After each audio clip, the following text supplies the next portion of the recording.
What's up everybody, this is Nicole Glass and today I am on the beautiful island of Maui. I mean, just look around me, isn't it gorgeous? This is the perfect place to get some amazing drone footage, and I've been flying my drone for the past couple of days, getting beautiful shots, but there are also a few things I learned about flying drones in Hawaii, a couple of challenges. So let me just go into those things that I've learned on the island of Maui so that you can fly your drone safely, legally, and so you can actually get your drone back, which is super important because you don't want to lose that.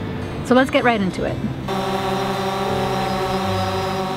Number one, of course, this goes without being said, just follow FAA laws and regulations here in Hawaii.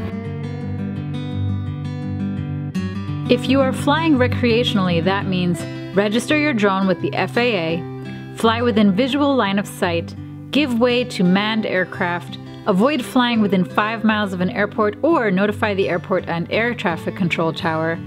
And of course, don't fly over crowds, disasters, stadiums, etc. More information is on the FAA website. 2. Watch the wind. It gets really windy here in Hawaii, and the wind changes constantly, but what I've found so far is that it's a lot calmer in the mornings and a lot windier in the afternoons. So I've been trying to fly in the mornings as early as possible, which is not hard for me because I'm jet lagged anyway, and I've been waking up at the crack of dawn, way before the crack of dawn, like 3 a.m. So I've been flying at sunrise. Most drones can take pretty windy conditions, but I don't really want to risk losing my drone over the open ocean somewhere, so I do try to fly when it's less windy. But this is also great because in the mornings there's less people out, so you're less likely to bother anybody with your drone, and you're gonna get more secluded shots of nature as well. Number 3, just be aware of the rules and regulations of drone usage in state parks. A lot of state parks do have restrictions on drones, and sometimes you'll find these posted on a sign at the entrance of the park, but if not, just check online. There are so many other beautiful places in Hawaii that you could fly, like literally the coasts are endless, that you don't have to break any sort of laws to get good shots.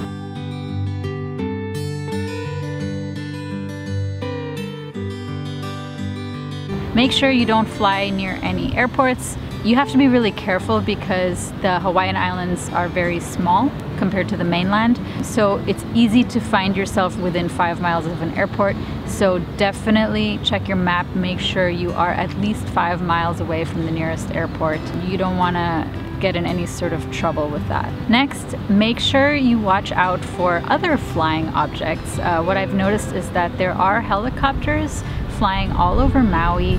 I think there's helicopter tours available, and there's also like other little aircrafts flying around. Some of them are, you know, tours that people take, and sometimes they fly pretty low, so watch out for that. And of course, just don't fly over populated areas. This should be really easy to avoid in Hawaii because there are so many remote areas on these islands. And a good way to just ensure that these areas are remote is to fly at sunrise or as early as you can before people head out to the beaches. And one last point, this one I find super unique to Hawaii perhaps, or unique to tropical islands anyway, is watch out for rainstorms. I was flying my drone, it was sunny, it looked nice, and then all of a sudden a rainstorm came out of nowhere, like literally out of nowhere. It must have just been a passing cloud, and the cloud just stopped right above me.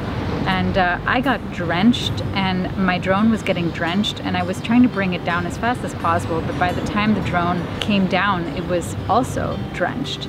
Literally, this was just in a matter of like 3 minutes or something like that. Just keep your eye on the sky and watch out because you don't want your drone getting any sort of water damage. So just be aware that these kind of, you know, passing rainstorms are very common in Hawaii. I hope this was helpful to you in some way or another, and if you enjoyed this video, please give it a thumbs up and consider subscribing to my channel. I post weekly videos related to photography, travel, and drones. Thanks for watching!